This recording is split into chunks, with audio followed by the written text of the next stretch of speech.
everybody. Welcome back to How to Communicate Like You Give a Damn, or just in general, it's a call to action. The title of the podcast is actually a call to action. Communicate like you give a damn. And as Jane Elliott, one of our previous guests, said, well, I do give a damn. And I think our guest today is going to feel the same way.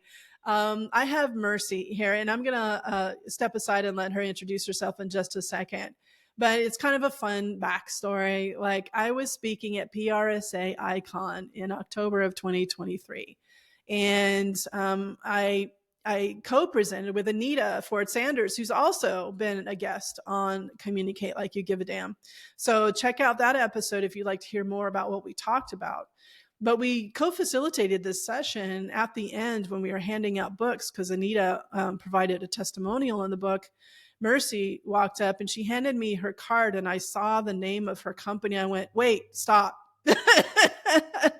I want to get to know you better. I need to learn and understand what your work is and the firm that you run, and the impact, the work that you're driving. So with that kind of warm up, Mercy, please, let us get to know you, your background, and what your firm does. Thanks for being here. I really appreciate it. Absolutely. Thank you so much for having me, Kim. So hello, folks. I'm so excited to be here today. My name is Mercy Quaye. I am the founder and CEO of The Narrative Project. That's the name of the agency that Kim saw on the business card, The Narrative Project. And, we are a small agency in New Haven, Connecticut, based in New Haven, Connecticut. But, we punch above our weight. And I'll say we have a staff right now of 21 people, but we have serviced more than 60 nonprofit and mission-driven organizations around the region and around the globe, really.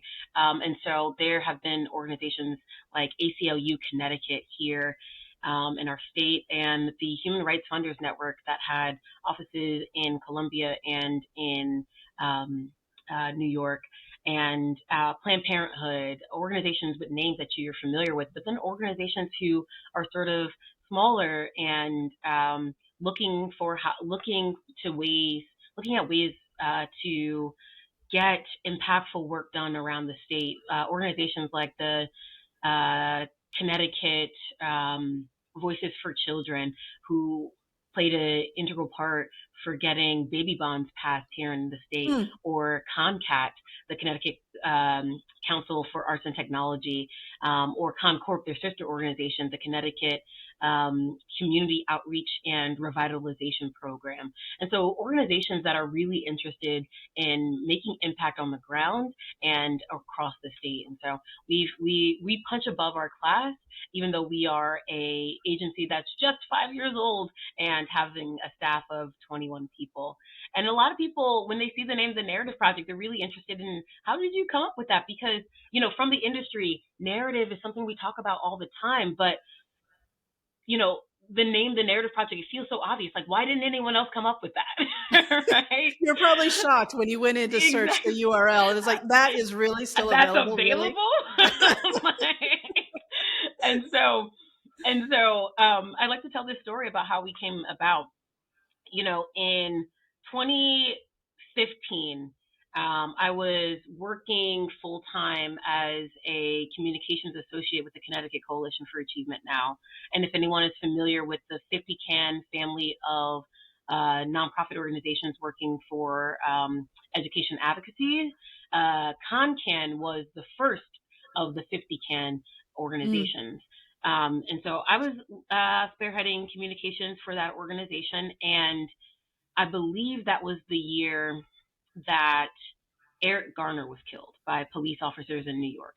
And at the time, working full-time in communications, but caring deeply about race and identity, I said, all right, well, there is this sort of outcry for community right now, and how do we come together as a community and maybe just talk? Maybe we just talk. And so I put out a call to this community here in New Haven, and I said, I'm going to be leading a conversation about race and identity, but specifically under the theme of who controls the Black narrative. Because this was, 2015, Black Lives Matter is kind of still new, about 2 or 3 years new. The trial of Trayvon Martin, and this is kind of interesting because either today or yesterday is the anniversary of Trayvon Yes. Yeah. Martin's. So, this is about 2 years after the Trayvon Martin's trial. So we are getting to know a little bit more about race and identity through the lens of the Black Lives Matter organizers. And one of the things that keeps coming up in the industry and keeps coming up in the field of anti-racism and DEI is who controls the Black narrative. So I said, if we're going to have this conversation, I want it to be under the theme of who controls the Black narrative. And so I figured we would have maybe 15 people, at best 20 people, come out to this coffee shop, and we'll have a guided and facilitated conversation. And I have had some training in facilitation, but I'm also a communicator, so I'm bringing that skill set as well. And I was like, we're going to have a really interesting conversation with just 15 of us, at best 20 people. And I thought it was going to be small enough, Kim, that I didn't even call ahead to the coffee shop to let them know we were going to be there that day. I thought it was going to be small enough. But to my surprise, and also, to my pleasure, we ended up having about 60 people show up to this small coffee shop. I love it. Who had no awareness that we were going to be taking over the coffee shop that day. And shout out to Book Trader Cafe in New Haven, because they really just accommodated us and really made sure that we were taken care of. But if anyone knows Book Trader Cafe, it is, it probably, 300 square feet at best. And, there's like 60 people, standing room only. People are excited. And I, coming, from this background of having some facilitation training, I was like, I need to have a speaking stick of some kind, right? There needs to be order. And on the way to the coffee shop, I said, I don't have a speaking stick, but there's this soccer ball in the back of my car. We're going to use a soccer ball as one does, And so there are pictures on the Narrative Project Facebook page of us passing around this soccer ball. Brilliant. That is and I so still have brilliant. it. People, at the end of the conversation, people signed the ball, and I have lots of signatures on this ball.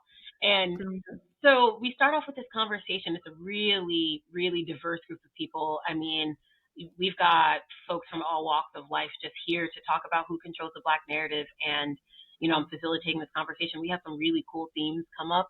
We had some really cool topics come up. And folks were just really interested in, if they weren't Black, how could they be a part of a movement to support the Black narrative? If they were Black, how can they support the Black narrative from sort of inside, right? Mm-hmm. And not just who controls it, but what is it? What are we saying about ourselves as a people, as a culture, as an ethnicity? And so we shut down we closed the coffee shop, and then folks still wanted someplace to go.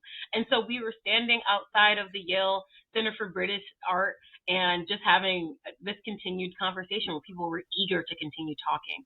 Eventually, from that one conversation in 2015, in 2017, I saw this need, because I spent about 2 years facilitating privilege walks and designing workshops that folks were asking me to come out to their staff retreat or their youth group, or, various things. Folks were asking me to facilitate these workshops and really work through a DEI training that was rooted in anti-racism.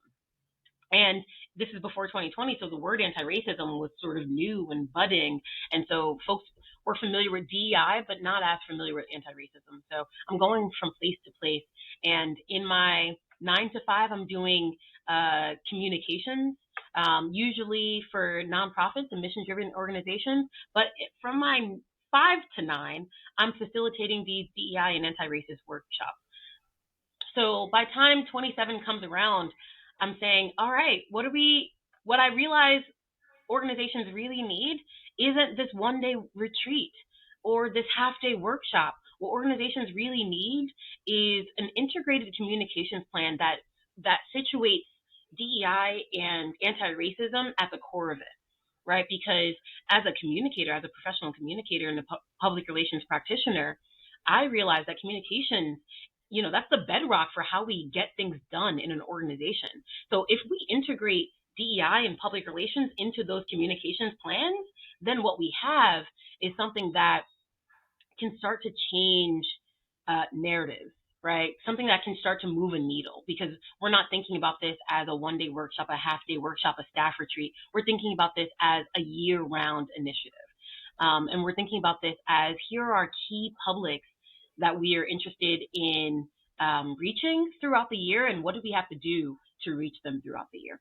And so in 2017, I decided to take on this work full time under the name The Narrative Project, because, as an evolution from the Black narrative, it became clear, we're having these ongoing community conversations. It became clear that we're not just interested in narratives as it pertains to Blackness, but we are also interested in queer narratives, and we're also interested in religious narratives, and we're interested in race and identity away from just Blackness. But how do we bring in, a Latinidad into that? And how do we bring in, an AAPI perspective into that? And so we sort of sat down with the folks who would help me facilitate these workshops. We sort of sat down and said the Narrative Project is the natural evolution to this work, especially as a communications agency. In 2019, I solidified ourselves as a formal agency, and a lot of people sort of asked me, well, what's the difference between what you did in 2017 to 2019? Well, the difference is I was freelancing. I was by myself in 2017, right. And I established as an agency, bringing on staff in 2019. And so we are a 5-year-old agency this year, but we've been sort of doing this work since 2015, sort of implementing these DEI workshops and working with communities to have these deeply impactful conversations, escalating up to workshops, escalating up to retreats, escalating up to comms plans, escalating up to public relations strategies. And that's where we are today. What an incredible story. The soccer ball image will forever, be ingrained in my mind. Speaking as somebody who has Native American heritage, I can say the narrative around Native Americans and Indigenous people, whether it's Canada or the United States, is just right. The invisibility, the historical right. aspects of weaving baskets and not having an understanding that we are still here. And and Native Americans look like me. Like if you watch mm-hmm. Reservation Dogs, there's a character named White Steve. So I'm like White Kim, but who's in the process of reclaiming that heritage, because my grandmother she's passed, a survivor of the residential school in northern Oklahoma. So she was, the culture was beaten out of her, right? So she did right. not pass that on to us deliberately to protect us. There was a safety aspect to that. There was right? a safety aspect. Absolutely. Mm-hmm. Like keep your head down. Don't talk about it, even though she looked very, very, it was unmistakable that she was Native. And assimilate as much as possible. Right? Yeah, exactly. And so she did not pass that on to us, but we're in a place, my cousins, this generation, of like desperately wanting to reclaim, learn. And I came out looking like my dad. And if I had come out looking like my mom, I would have had a different experience, in society. So I use the privilege. You were talking about privilege walks. I use that privilege. So coming out looking like my dad, who has ancestry from Norway and Britain, mm-hmm. from this place of privilege and power and leverage, to help reconcile the marginalized part of my ancestry, who is invisible, who is ignored, who is desperate to survive, but also has this communal and relationship framework in their community and the way that they survive. I come from survivors, right? Mm-hmm. So remembering that and honoring that and bringing that reconciliation into the work, I think is really important. So I would love to hear more about what came out of that coffee shop conversation that you can relate to. I have two questions based on what you just shared. This is the first one. Sure. Totally off script. I come from a documentary filmmaker background, so it's like, yeah, sure, I have some questions, but I just Of course. allow the story that wants to be told to be told. So And you thank and you I are for. similar in that way because I come from a reporting background, right? And so, Okay, sure, okay. I've got questions prepared, but what you said was really interesting. So, Yeah, exactly. So what were some takeaways that you can recall from that coffee shop? Shout out to independent coffee shops. I support them. yeah. I love them. Um, if you're watching on YouTube, you can see that I have a coffee mug from an independent coffee shop. But what were some of the key takeaways from that night or that day, that time when you that you can relate to communicators who are working with communication plans right now, and they're wanting to integrate. But first, they have to understand what came out of that coffee shop experience of defining what the narrative is, Black narrative, any other narratives that may have come out of that night. But like, I think sometimes we leapfrog over the actual work that needs to happen. So kind Mhm. of naming, where the bias can come in, where we Mhm. don't see it, especially if you have, less melanin in your skin like I do, we're going to miss a lot, right? Mhm. And Mhm. so what can we do? What can we learn from that night that we don't skip over the work and just go right in to fix it, but actually acknowledge where we're missing and where there's majority coding within our comms plans? Absolutely. So it is interesting because I think when we ask the question, who controls the Black narrative, that night, what you answered depended on your individual experience. A majority of the Black and Brown folks in the space said our narratives are crafted for us and sold back to us, right? So Ah, the say right that the again. media, Say that our again. narratives are crafted for us and sold back to us, right? That the media crafts our narratives, it tells us who to be. And one of the most interesting aspects of that conversation, there was a young woman who I didn't know, and I was really excited that the majority of the people that came to the conversation were people I didn't know. But there was a one woman who came in, and I didn't know her, and she said, and once she caught the soccer ball, and it was her turn to speak, and she said, sometimes the media holds us to a narrative that no longer exists for our culture, right? And so, you know, the aspects of the 60s, right? When we think about a civil rights movement of our parents and grandparents and who they were at that time, right? And try to put that narrative on a generation that just isn't the same, right? And so she brought forward this idea that I don't think up until that point I had considered as deeply as I do now, that Mm, the media holds us to a standard that no longer exists in the culture when it comes mhm, to crafting the Black narrative. But on the other hand, if you were white in that room, a lot of the white people in that room who were, brave for coming out in the first place, and I give them a lot of credit for being active in the conversation. Sort of came out with I think Black people craft the narrative one way or another. We might see what's on the media, but when we interact with Black people on a day to day, that's what changes or reconciles or cements the narratives that we've seen on in the media, right? And so a lot of the things I was hearing from the white people in the room were it is unfortunate that the narrative is sort of held by the media, but the onus is upon white people to interact with real Black people to correct the narratives that they're being sold about us as well, right? And so that's what I appreciated about the white perspective in the room. It it was it was observant, and it had the acknowledgement that the onus is on them, the work is on them to interact with real, live Black people who aren't caricatures, who aren't tropes, right? Who come with living, breathing issues and living, breathing joys, right? Who aren't a one trick pony or single track voters, right? People who have intersectionalities that might not just be their blackness.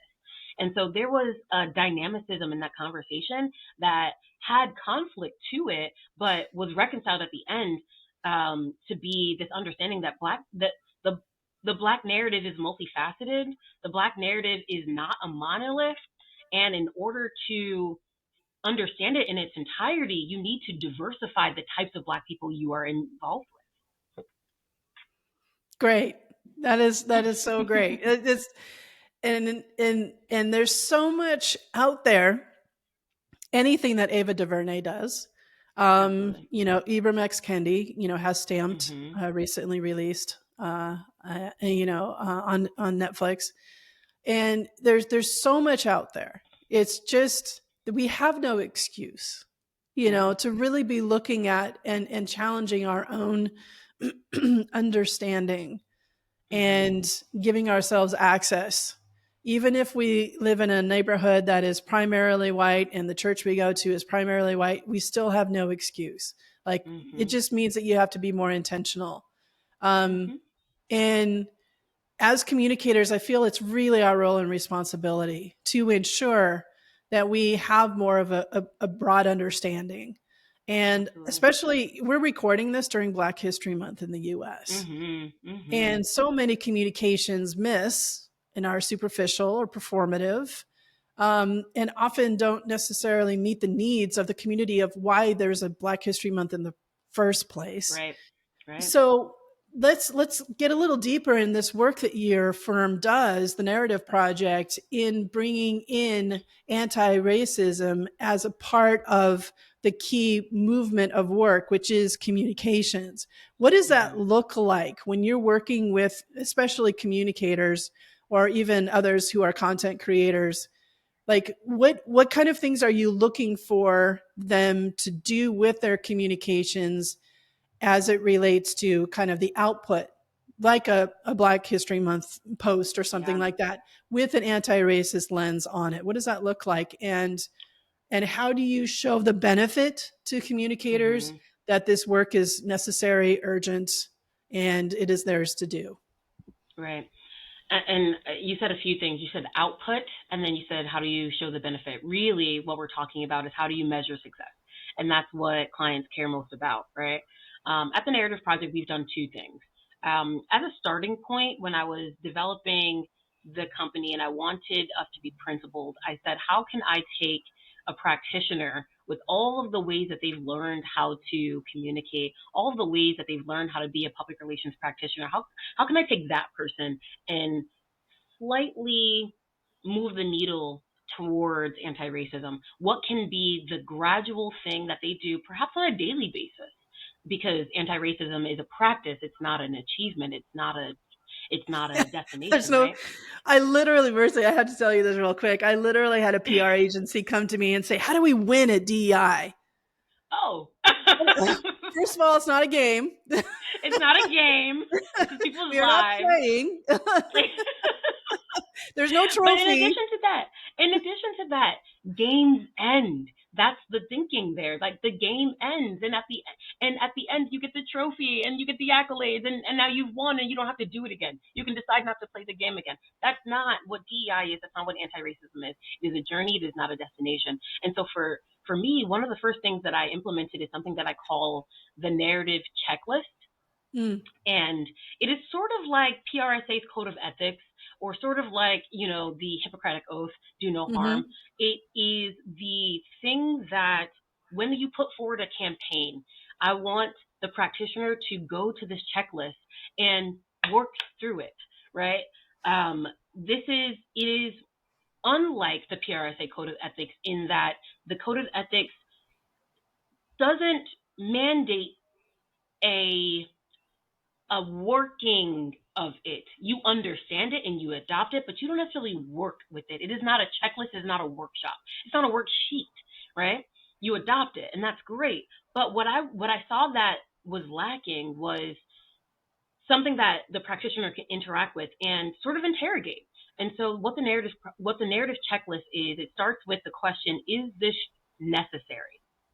And when we think about, is this necessary, the place where I started was, okay, you have a campaign that you are ready to launch. Check it against this checklist, starting with the question, is it necessary? So, for instance, we have the question of Black History Month, and folks will put out their campaign on, all right, well, here are 10 Black innovators that we're going to feature for the year. The thing that always happens every year. Is it necessary? Right? Do you have to add to the fodder of highlighting the 10 Black innovators? Right? Is that the way we want to approach this campaign? Or interacting with the question, is it necessary? As in, does the community you are intending to reach think it's necessary? Right? How do you know it's necessary? Is the sub question to, is it Love it. necessary? Love it. Right? How do you know? How can you affirm that? And we go back to impacted communities to affirm that. The next question is it truthful and honest? Right? How do you know it's truthful and honest? Right? These aren't a do no harm as in a directive. This is a question for you to analyze. It allows you to be working on the campaign actively, right? So we go from, is it necessary, to, is it truthful and honest? And each of them has a follow-up question of, how do you know? And then there's another question in it that you follow up with, how can we um, how can we further reduce harm to the impacted community, right? In this, it mandates the question, it mandates the practitioner identify who the impacted community is, right? Because sometimes we launch campaigns, but we haven't really decided who the campaign is for. We might dive into, Hispanic Heritage Month halfway through September, and we're like, no, this is for the Hispanic community, without even really understanding what Hispanic means. And actually, it's not for the Hispanic community, it's about the Hispanic community for white viewers, right? That's And right. so Yeah. understand who this is for, not about, but for, right? Yes. And so you ask yourself the question, how can we further minimize harm and further increase just narratives? And when we think about just narratives, this is the thinking of narratives that are decided by the impacted community, not for the impacted community by someone outside of it, right? That is, for us, what a just narrative is. And so I Ah, thought about this. loved it. Please So I keep thought about this going. checklist. Absolutely. This checklist kind of comes together, and after you create a campaign, you come to the checklist to sort of say, all right, how are we ensuring that this campaign is just? As much as we can, how can we ensure that this campaign is just? But any practitioner, any public relations practitioner, anyone who has gone to a communication school, has a master in public relations, you name it, they've learned the cycle of communications, the RACE process, the method of communication called RACE, which starts with research, goes to action planning, then it's communicate, then it is evaluate, right? And although the acronym is RACE, it really doesn't have anything to do with race. And so for us, I looked at that cycle and I said, all right, well, I know that we have to have research in the process, but how can I propose a method of public relations that is as close to anti-racist as it can be, right? Approaches something that has a lens of anti-racism. So I said, if we're going to do that, the practitioner needs to interrogate that research to begin with, right? Because we know that research collected over generations has a white lens to it, and therefore a bias embedded Right. in the data. So you need to interrogate that research. I'm going to give you an example of how you can apply this method in a moment. I said that the practitioner, in addition to interrogating that research, needs to acknowledge their own biases, Mm-hmm. right? If you're Yep. not going to acknowledge your own bias, you're going to put it in the communications plan. You're That's going to right. put it in the campaign, right? Yeah. And then I said you need to go to the impacted communities to get their feedback, right? And when you get that might look like surveys, that might look like focus groups, that might look like one-on-one qualitative interviews, but you cannot say that this is a process that meets that standard until you've gone to that impacted community. And so I call this process the raised process, the raised model of anti-racist public relations. And raised is RAISED. This is the alternative for me. This is the alternative to race.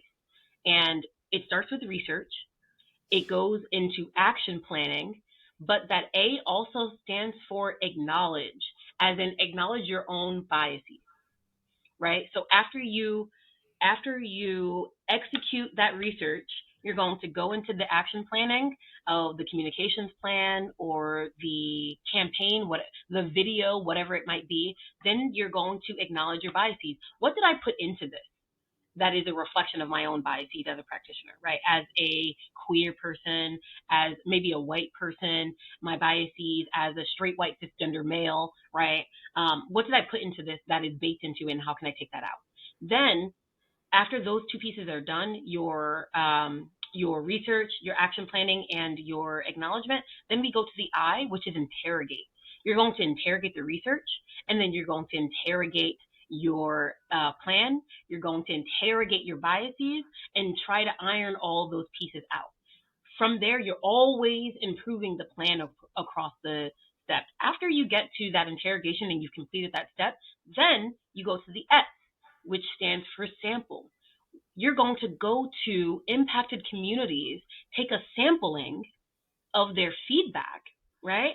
And bring to them your video, your communications plan, your campaign, and you say, what in this can I improve, right? And this process is inherently anti-capitalist because it's slow, right? Everything in our industry, it's so intentional. Everything in our industry is fast, right? Time is money. This is inherently anti-capitalist because it's slow. It begs the practitioner to slow down to get it right. Something that we say in my agency is you want to do it right, not rushed. And that's an important piece for us. And so you sample your impacted community. Who is this for, right? And if it's for and, about a specific community, go to that community and make sure you've gotten it right. And we recommend qualitative research avenues as opposed to quantitative, because you can miss some things in the quantitative. So we want to have those one-on-one interviews. We want to do a focus group. Surveys are fine as long as you're doing a qualitative survey, not the yes or no questions or the by how much questions, but instead, have you ever felt X? Does this campaign make you feel Y? Right? Those sorts of things. And then the E in RAISE stands for enhance.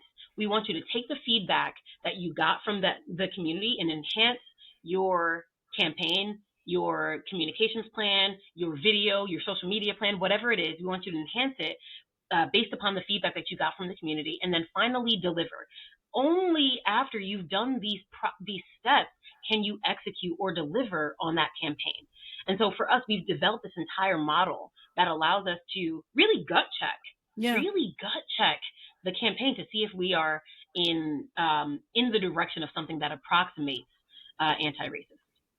I am just, wow, amazing. Yes, agree with everything that you said. That is so powerful, and I think that was very generous of you to share the entire model with us. I think that I'm putting out a podcast journal, and y'all need to have written everything that Mercy just shared right there and apply it to, the way to really honor someone is to actually honor their work by doing it, like listening and putting it into action. Apply the learning, that's what we say. Another thing that we have a lot of idioms at the Narrative Project, but apply the learning is one of those idioms. It's, right, not rushed is another one, but apply the learning. Once you figured it out, it is unjust That's right. to move forward through life without applying that learning. Yeah, absolutely. So I want to switch to, something that's been going on, especially since the beginning of 2024, when just like all of January, it felt like in 2024, the year started with headline after headline after headline of DEI needs to DIE, and organizations are backing off of DEI, and we've been seeing this percolate, especially since the summer of 2020, with the woke and co-opting that from the Black community and using it Right. as a pejorative and weaponizing it right back out. And Mm-hmm. and so there's a lot of this rhetoric and narrative, dare I Mm-hmm. say, around DEI. And in January, I put together a really quick panel, and we did this whole thing about how DEI needs a comms plan. Mm-hmm. Yep. The work itself, like, yes, there's DEI within organizations, but it's like just the work itself. It needs a comms Yeah. team and it needs a Yeah. comms plan. And Yep. so Absolutely. we Mm-hmm. deconstructed that and talked that through with your expertise around narratives and who controls it, who's making it. I think of Willie James Jennings and a talk that I got to see him do. He's a Yale professor. One of the questions he said at the end of his talk was, whose story are you a part of? And Mm-hmm. that's really stuck with me, clearly, because I keep repeating it. But I relate that to this whole battle of the narrative around Mm-hmm. diversity, equity, inclusion, what it actually is, who it actually benefits, what is it, Mm-hmm. what the work really is. And when we get caught up in terminology and narrative, Yep. that's when we can ask that question of, like, well, whose story are we a part of?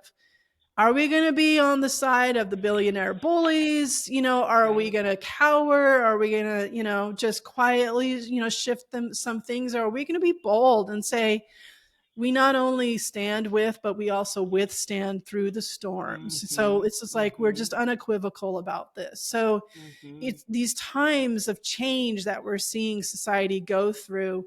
It's really sharpening our character. It's really showing Mm-hmm. who's got the chops to be Mm-hmm. actual leaders.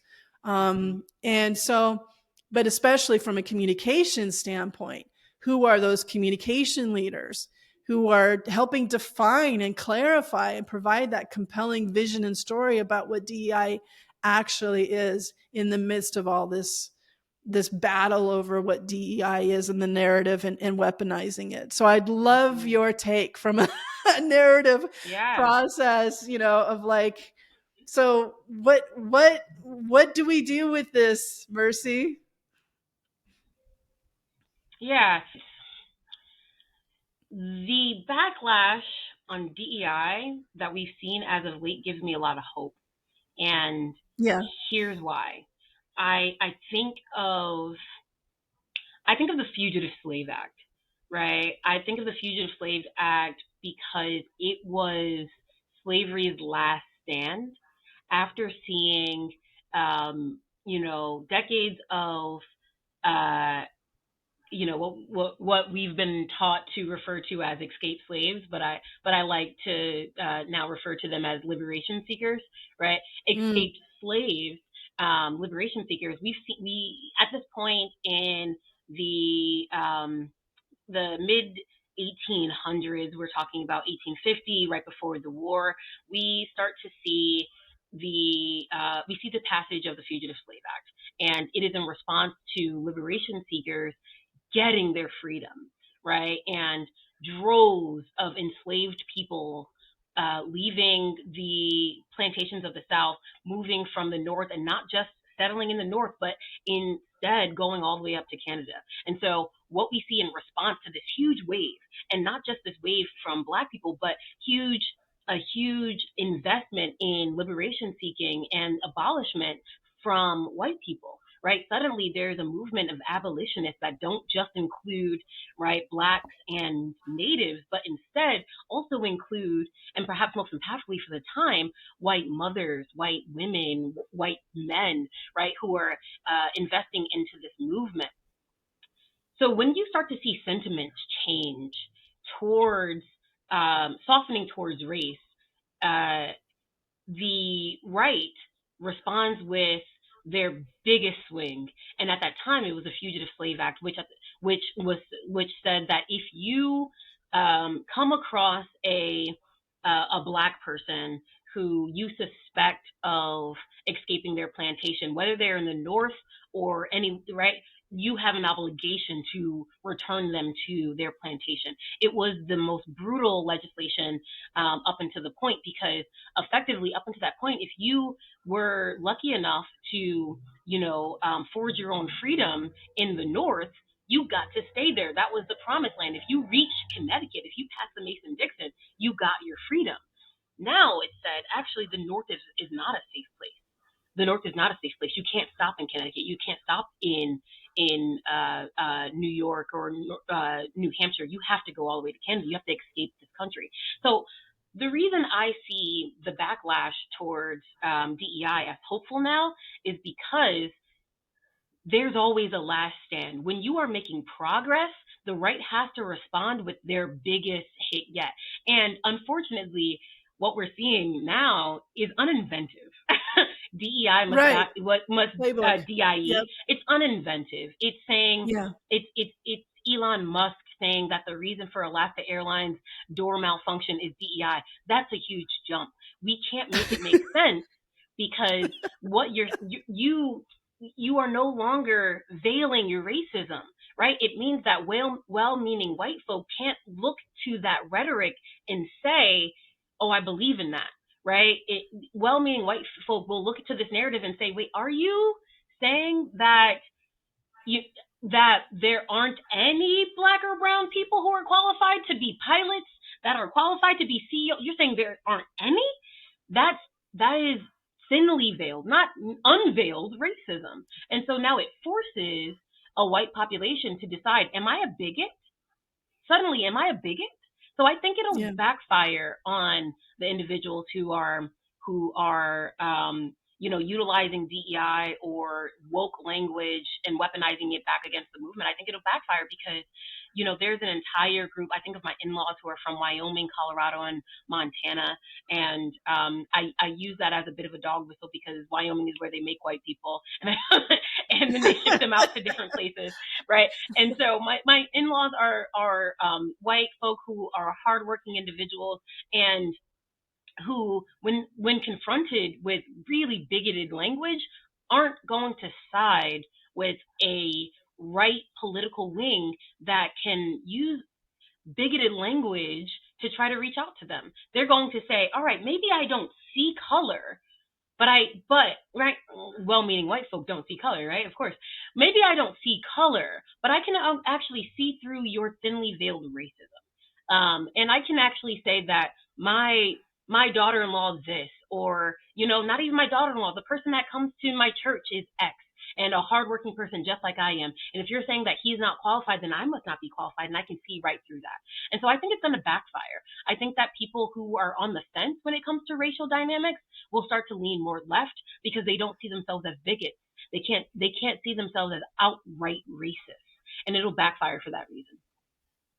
Yeah, I completely agree. There's a lot of room for people to be like, no, the civility invitation is even more wide open now. Exactly. And to your point of the the Fugitive Slave Act, that kind of desperation to pit communities against each other has been replicated to this day. If you think of transgender law. So you have to tell on somebody else who's looking to, seeking an abortion or leaving the state, or you're to tell them. And for transgender rights to live, teachers are supposed to turn in, or parents, it's turn in parents or turn in students and not use their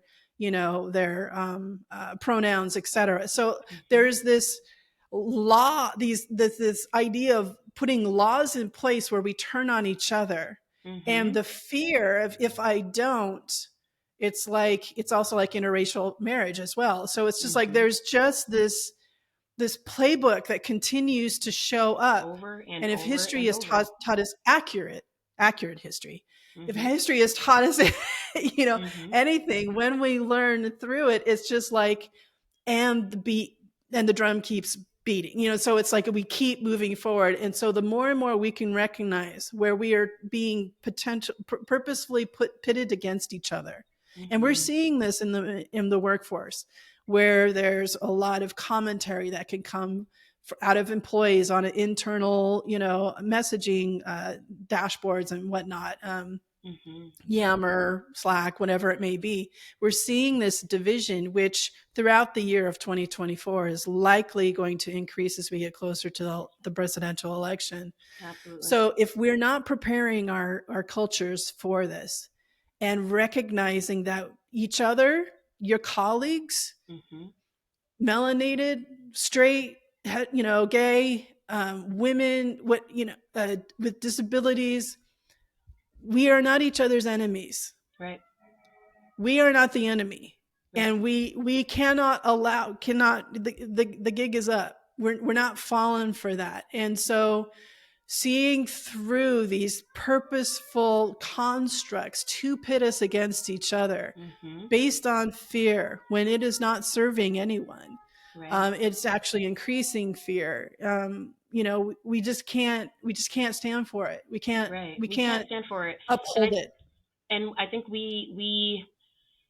I say what I say not to undermine the brilliance of a campaign that uses narratives to pit people against each other. I cannot undermine it because it would be ill-advised to ignore how strategic campaigns like that actually do fester and work. We see Yeah. how the Nazis, right, pit Yeah. an entire country against the Jews. These Yeah. messages and these narratives work.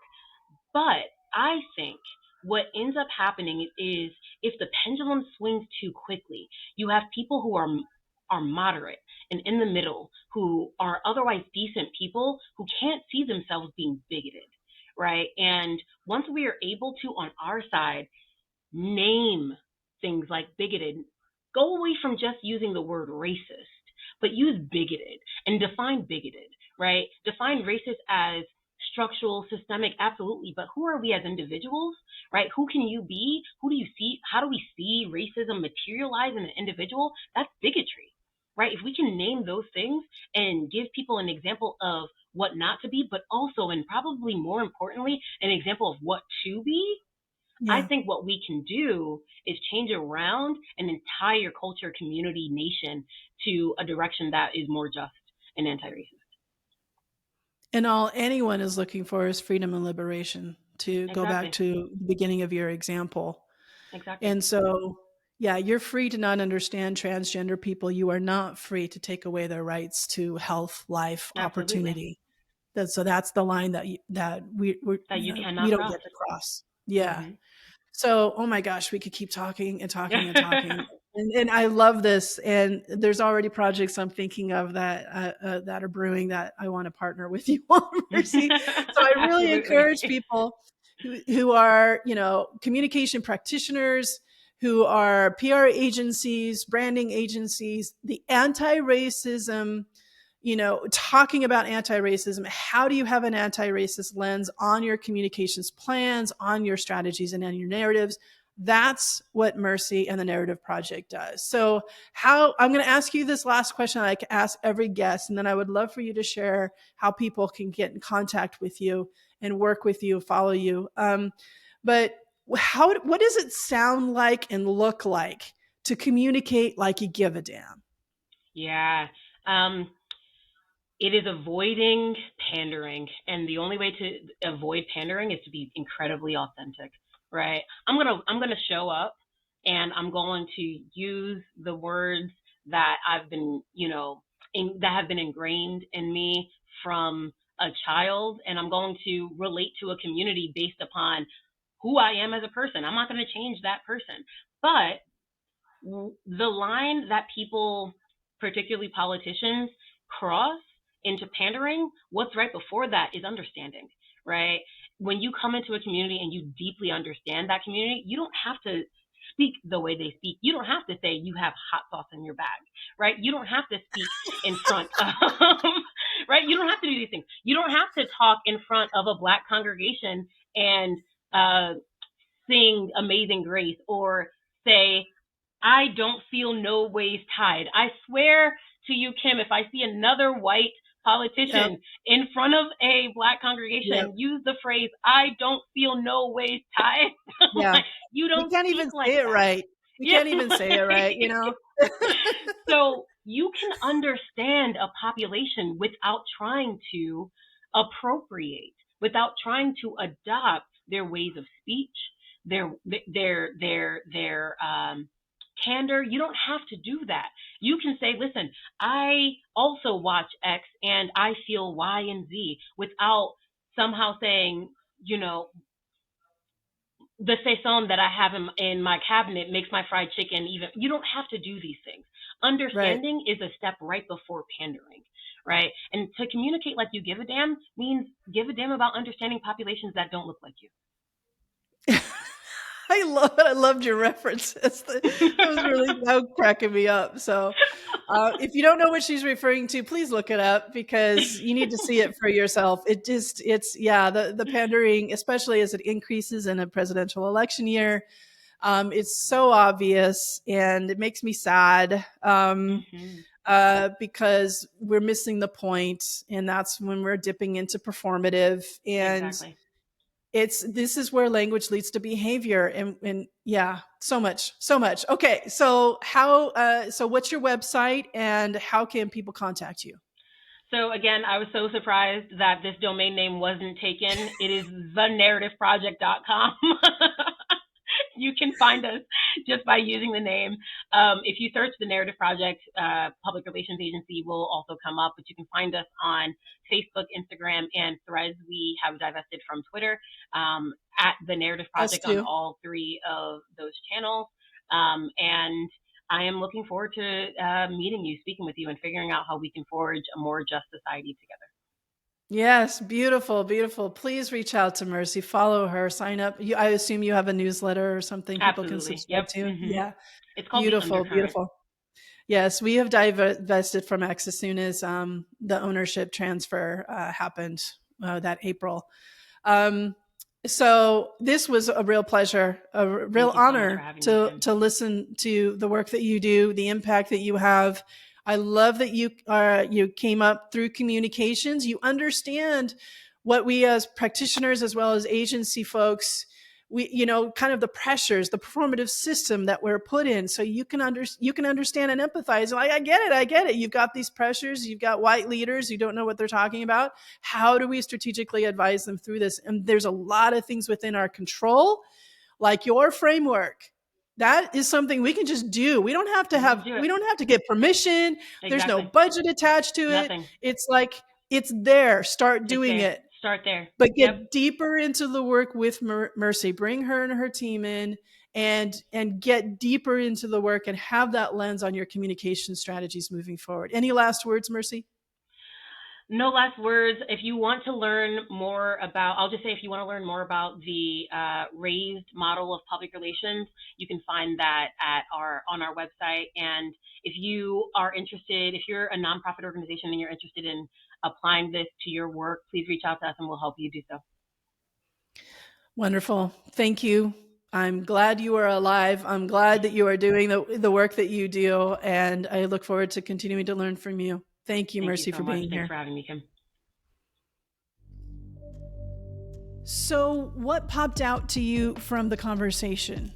The more conscious communicators in the world, the better the world. So go to communicatelikeyougiveadamn.podcast.com and set up a one-on-one strategy session. And until next time, let's keep taking care of each other.